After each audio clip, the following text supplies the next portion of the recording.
Salut à toutes et à tous, mesdames et messieurs, vous qui nous regardez de partout dans le monde grâce au bouquet Canal+. J'espère que vous êtes pris afin de passer en revue toute l'actualité sportive africaine avec comme priorité le football. Bienvenue à vous, chers abonnés, dans ce magazine de Foot Africa. Tout de suite, le sommaire. La Confédération africaine de football CAF en sigle a lancé la nouvelle identité visuelle pour la Super Coupe de la CAF Total Energy, annonçant ainsi un nouveau épisode palpitant dans l'histoire en constante mutation du football africain.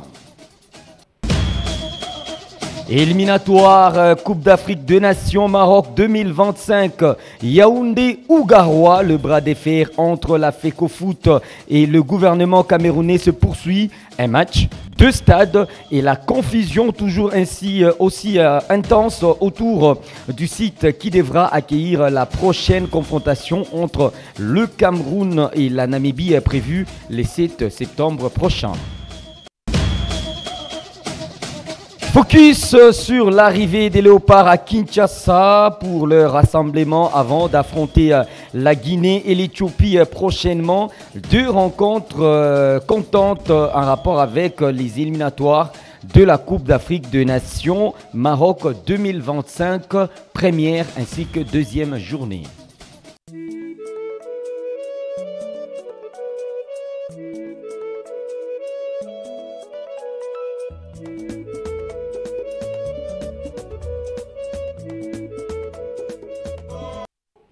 Et comme je le disais, mesdames et messieurs, tout à l'heure, dans le sommaire, la Confédération africaine de football CAF en sigle a lancé la nouvelle identité visuelle pour la Super Coupe de la CAF Total Energy, annonçant ainsi un nouveau épisode palpitant dans l'histoire en constante mutation du foot africain. La Super Coupe de la CAF Total Energy est l'une des principales compétitions de clubs de la CAF. Elle met aux prises le vainqueur de la Ligue des champions de la CAF et de la Coupe de la Confédération.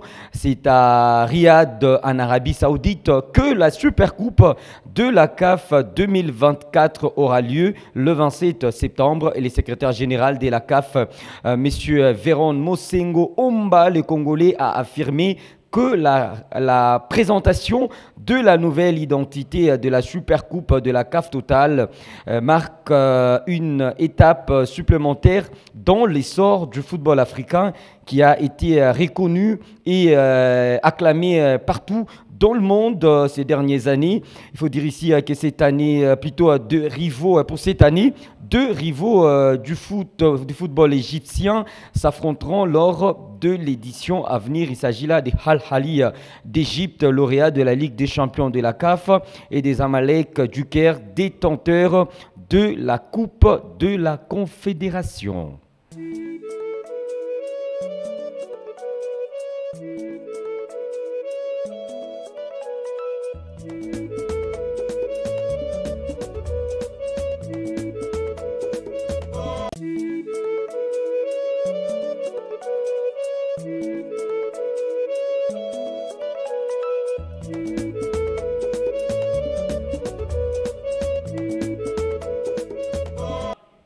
Et nous allons devoir embrasser déjà notre première compétition dans cette rubrique réservée aux championnats sur les continents africains. Ici, nous allons devoir parler déjà de ces éliminatoires de la Coupe d'Afrique des Nations Maroc 2025. Première journée, c'est déjà à partir de ce week-end. Au Cameroun, deux propositions. Yaoundé ou Garoua, le bras de fer entre la FECOFOOT et le gouvernement camerounais se poursuit.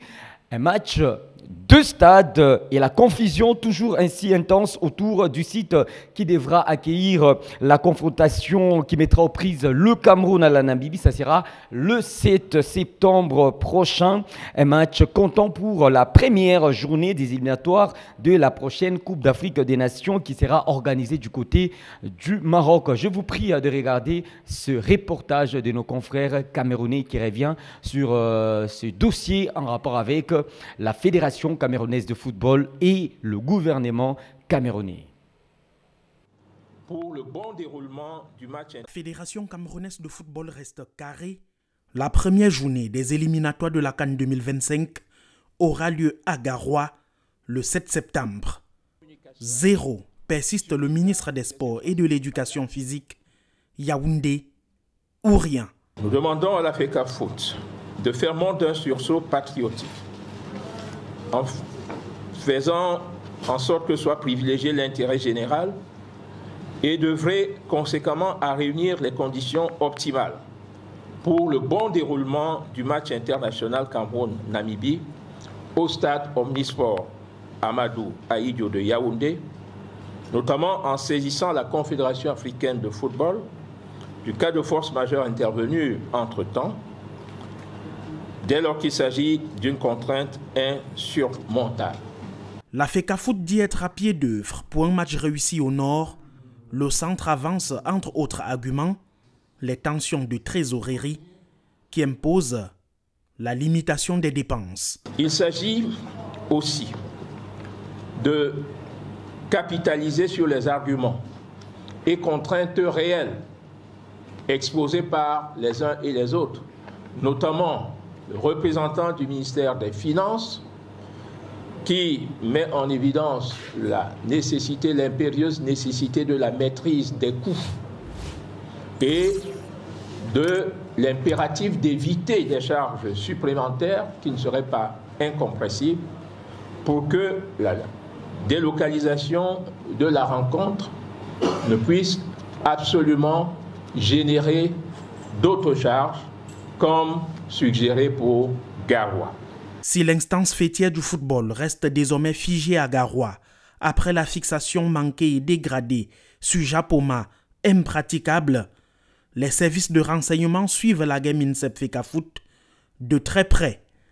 Lors de la réunion préparatoire des matchs à venir le 23 août dernier à Yaoundé, le représentant de la Direction générale de la recherche extérieure, la DGRE, a déclaré que l'équipe actuelle de la Fédération camerounaise de football travaille à déstabiliser l'équipe nationale. La DGRE va poursuivre sa mission de renseignement, de collecte d'informations et elle produira ses rapports à qui de droit pour la bonne information de la très haute hiérarchie. Une déclaration qui traduit la gravité de la situation, l'appel lancé par le président de la CAF à une réelle collaboration entre Samuel Eto'o et la tutelle semble botter en touche et l'image du Cameroun davantage écornée. Voici à présent, mesdames et messieurs, les affiches des éliminatoires de cette Coupe d'Afrique des Nations qui sera organisée prochainement du côté du Maroc. Ça sera en 2025. Nous allons prendre ici le groupe H. Le Léopard de la RDC recevront le Sili national de la Guinée le vendredi 6 septembre à 17h pile au stade des Martyrs de la Pentecôte. Nous sommes là à Kinshasa. Et lors de la deuxième journée, le 9 septembre, la RDC sera reçue à Dar es Salaam en Tanzanie par l'Éthiopie.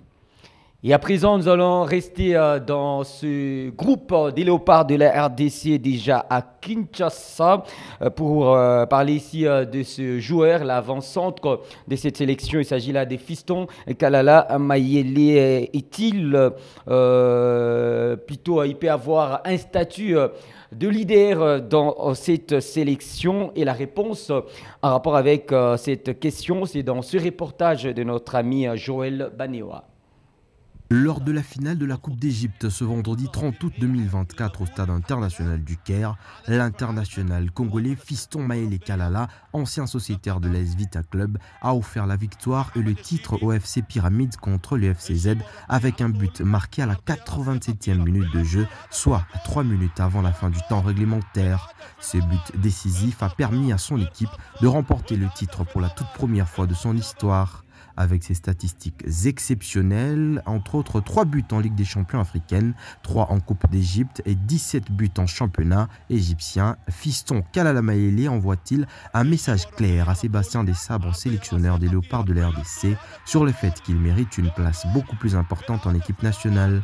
Bien que concurrencé par des attaquants évoluant tous en Europe, à l'image de Samuel Essende, Simon Banza ou encore les jeunes Nathaniel Mboukou, Maëlé Kalala ne devrait-il pas être considéré comme étant l'avant-centre titulaire pour les Léopards de la RDC? Cette thèse doit être confirmée tout d'abord lors des matchs contre la Guinée-Conakry et l'Éthiopie qui se joueront respectivement ce 6 et 9 septembre 2024. La question est bel et bien présente, c'est désormais aux techniciens français de donner la réponse.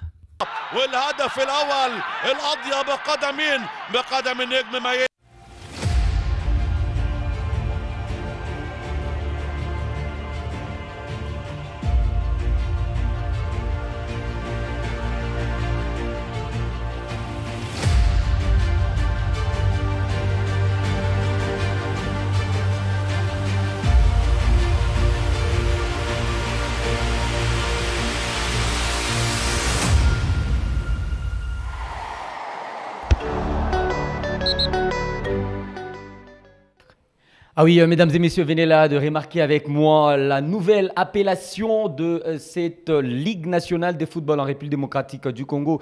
Il s'agit là de la Linafoot, même le logo pour l'édition 2024-2025. Et nous allons parler déjà de ces différents clubs qui préparent cette nouvelle saison sportive en République démocratique du Congo. Il s'agit là de l'équipe d'Outre-Tunnel, le FC Saint-Éloi Le Popo, qui était en amical à Kinshasa au stade Tata Raphaël. C'était devant l'équipe des Célestes. Voici ici les reportages de nos confrères de la direction de communication de l'équipe des cheminots du FC Saint-Éloi Le Popo.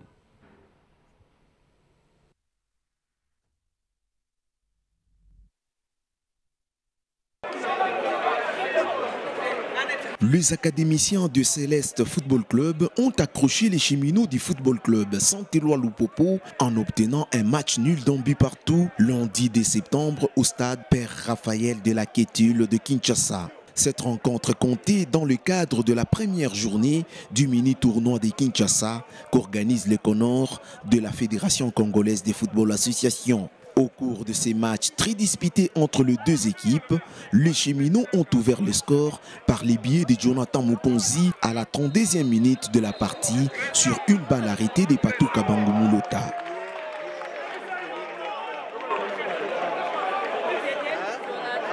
C'est sur le score d'1-0 en faveur des cheminots que les deux équipes ont quitté la pelouse à la pause.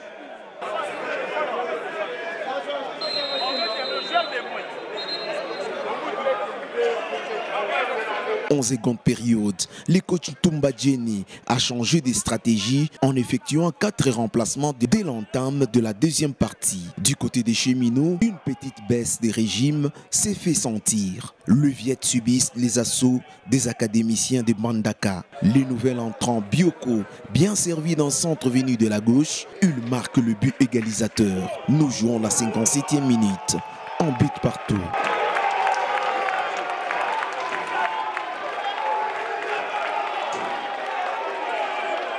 Il a fallu que le staff technique de Cheminots procède au changement pour que le club louchois se réorganise et accule leurs adversaires du jour, mais sans trouver les failles pour violer la lucarne des Ilumbe. Malgré les occasions créées des part et d'autre, le match s'est soldé sur le score de 1 but partout. Ambassadeur de la RDC en Coupe de la Confédération de la CAF, 16e de finale, le Football Club Saint-Éloi Le Popo jouera son prochain match de ces mini-tournois le mercredi 4 septembre prochain contre le Banafibo de l'Olympique Club Renaissance du Congo.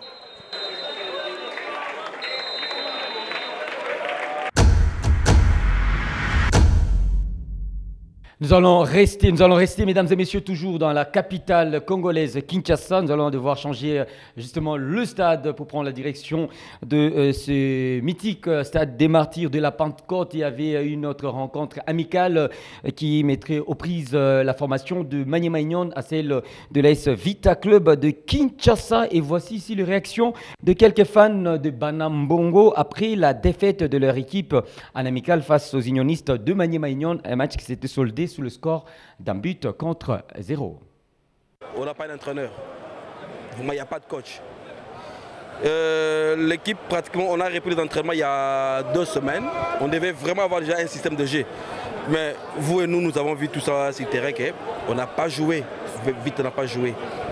Bon, Maniema Union, c'est une équipe qui a déjà une cohésion, qui joue déjà depuis avec ces mêmes joueurs. Ça fait plus de 2 ans, 3 ans, ils sont ensemble. Voilà un peu là. Mais c'est que nous pouvons demander à notre président de pouvoir changer l'entraîneur. On n'a pas besoin de cet entraîneur, il ne convient pas. Il n'a pas la taille de véhicule. Les joueurs sont meilleurs, les joueurs sont bons. Ils peuvent être bien utilisés par notre entraîneur. Si on trouve un autre entraîneur, il va encadrer ces joueurs et les joueurs joueront mieux. Je suis vraiment totalement déçu. D'après ce qu'on a vu dans les réseaux sociaux, qu'on a acheté les joueurs, qu'on a fait ça, mais je suis vraiment déçu. D'ailleurs, je ne savais pas qu'il y avait match. Quand on sait qu'il y a match, j'ai couru pour venir voir comment les joueurs vont prester. Malheureusement, je suis déçu. Au jeu, par rapport aux emplacements des joueurs, par rapport au coaching, disons. En tout cas, le coach ici n'est pas vraiment... Il n'a pas mérité. Il n'a pas mérité, on est ici. Mais bon, voyons voir. Hein, mais en tout cas, c'est le moment parce que bientôt, là, nous allons commencer l'Afrique et la foot. Comment on va jouer avec des comme ça? Ce sont des bons joueurs. Il y a des qualités. Mais c'est question de les encadrer. On n'a pas un bon coach. Les coachs ici ne méritent pas. Au BBC Masolo na Vita. Vita est une équipe moko tokoyeba yango Congo Mobimba Vita Robeta. Kaselo Kotolobi entraîneur wana changé. Bibisa ye lukela biso entraîneur oyo akina koloka. Ata shungwa zako bet biso ba match mususu kasako mona yango. Kaso yote au match ya peto yo eza match entraînement. Ko saba joueur nyoso ko saba ngoto tikima na ba. Bona nini? Entraîneur oyo. Et bet le abet sa le jeu oyo. Ayebité. C'était yango oyo ayebela déjà à toute l'équipe. Boete. Direction le pays de Nelson Mandela. Mesdames et messieurs, nous sommes là en Afrique du Sud. Coupe nationale MTN 8. C'est pour le compte de cette compétition du côté de l'Afrique du Sud où on a joué pour les comptes de demi-finale. Et belle victoire en aller tout comme au retour de l'adversaire de l'Est Vita Club en Coupe de la Confédération africaine. Il s'agit là des Stellenbosch devant Mamelodi Sundowns. Voici ici l'extrait de la seule réalisation tout au long de cette explication. Stellenbosch look to profit from yet another Mamelodi Sundowns mistake.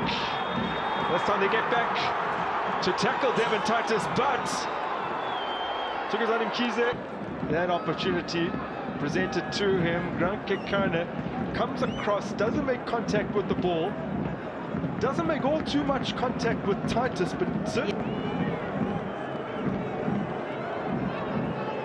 Jody February, in just his third appearance for Mamelodi Sundowns, his first start in an MTN 8 match, up against Basarin to try and keep things level here.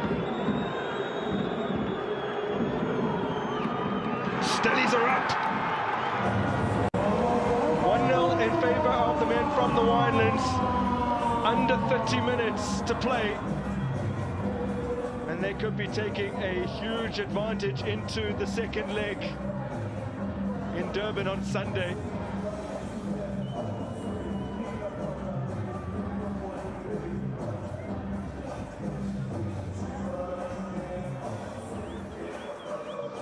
Well taken penalty from Bas.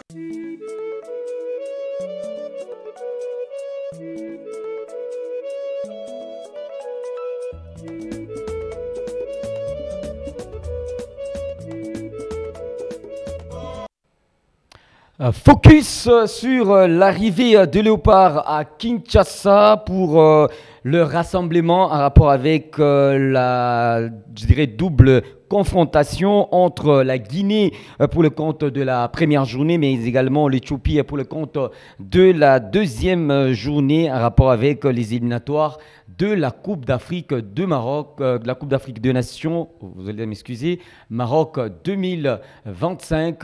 Je vous propose ici déjà l'arrivée de certains cadres pour négocier ces différentes rencontres qui restent encore une fois importantes pour la suite de l'ère aventure africaine.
Ça fait extrêmement plaisir de revenir en sélection après la CAN, clairement.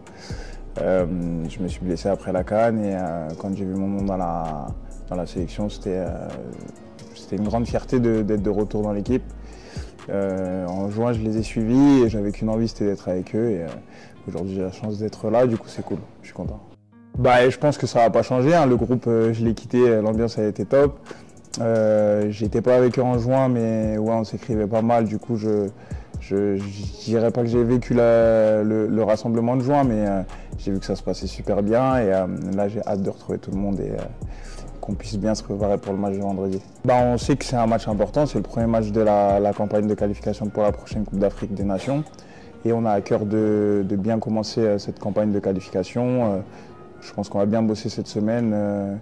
On va bien écouter les consignes du coach et on va se tenir prêt pour pouvoir jouer ce match contre la Guinée qu'on a rencontré à la CAN. On sait que ça ne va pas être simple, mais on sait aussi qu'on est à la maison et on a à cœur de rendre fiers tous les Congolais.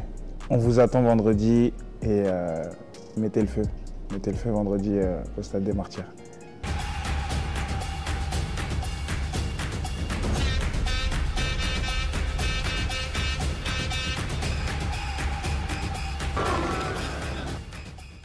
Ah oui, c'est par ici, mesdames et messieurs, d'ailleurs, à travers cet élément en rapport avec l'arrivée des Léopards à Kinshasa pour leur préparation, en rapport avec la rencontre de la deuxième journée des éliminatoires de la Coupe d'Afrique des Nations Maroc 2025. Nous allons devoir mettre un point final en rapport avec cette édition de Foot Africa. Je dis merci à Orphée Dikomeno, également à Jean Bayo, pourquoi pas Franklin Mujinga et à Christian Kassindi. Nous allons devoir nous retrouver, mesdames et messieurs. Ça sera la semaine prochaine. Ciao et au revoir.